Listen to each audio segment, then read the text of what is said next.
Ever felt swamped by the chaos of citations in your research documents? Today, we're diving into Endnote to transform reference headaches into a smooth, streamlined process.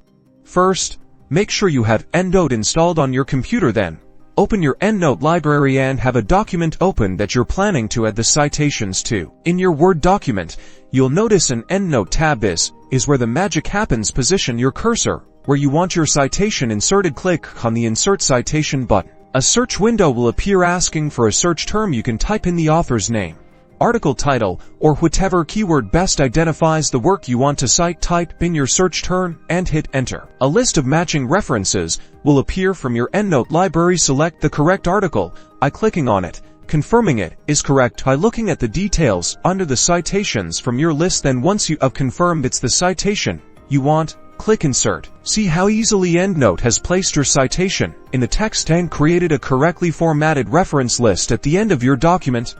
You can customize the citation style used on the Endnote section. There is a button for style. This is where you can change the formatting. This is the power of Endnote.